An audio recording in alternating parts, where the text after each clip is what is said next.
Arcades may have died out in much of the world, but there's one country where arcades are still a huge part of gaming culture: Japan. Great arcades are dotted across the land of the rising sun, but this is one of my favourites: Game Center Mikado in Tokyo.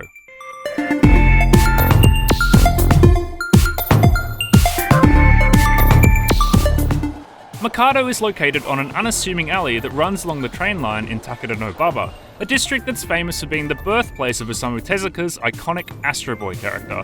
And much like Astro, it's small but only in size, packing a great collection of classic games and playing host to a thriving community. This two-story arcade has been one of the central locations for Tokyo's fighting game scene for more than a decade, renowned for high-level play and its regular tournaments. It's also, unlike the many Taito game stations and Club Segas around the country, privately owned. As you might expect from its status, the top floor is dominated by fighting games, mostly CRTs in the iconic back-to-back versus configuration. If you want to revisit Street Fighter III Third Strike or Vampire Savior The Lord of Vampire on a CRT, this is the place to do it. Mikado also has an extensive SNK fighting game collection, as you'd expect, and a heap of other modern 2D titles. Classic 3D fighters like Virtua Fighter 3 TB and VF5 Final Showdown are also accounted for, alongside less revered curios like Street Fighter EX2. Head downstairs and it's like stepping back to the golden age of arcades. You can start out in 1985 with Space Harrier in its original moving cabinet, then tour through Sega history with Outrun and little remembered kart racer Power Drift representing the mid to late 80s, before moving on to Daytona USA from the 90s, then leaping ahead to Crazy Taxi at the turn of the millennium and on to Outrun 2. That right there is a full retro meal. All the major names from the 80s and 90s are represented.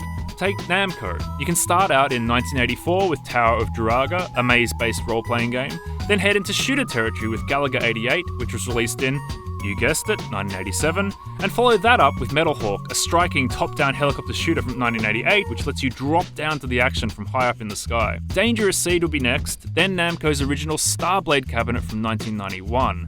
This space-based shooter was an early example of polygonal graphics, and the display was projected onto a concave mirror to create a sensation of depth and immersion.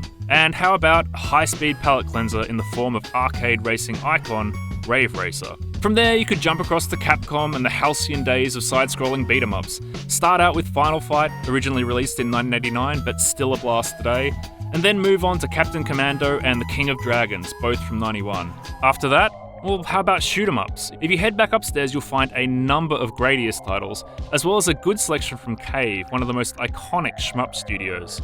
Downstairs, meanwhile, is pure 90s madness, starting with Thunder Dragon 2 and Raiden 2 from 93, then on to Raiden's spin-off Viper Phase 1, as well as Shien Ryu and Strikers 99, released in, you guessed it, actually 1999. Retro fans could easily spend an entire day in this arcade alone, and many of the older games are 50 yen per play as opposed to 100. In many ways, Mikado feels less like a business and more like being given access to someone's private collection. The upper floor feels delightfully ramshackle in places, with amps stacked along one of the walls and a number of CRTs that have seen better days. The arcade also has a number of curious novelties like the Rival Schools 2 cabinet with attached Dreamcast controller, not to mention rhythm action games, pinball games, and, of course, strip mahjong.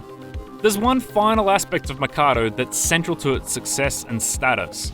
This arcade is super community focused, with a packed schedule of events and tournaments each month.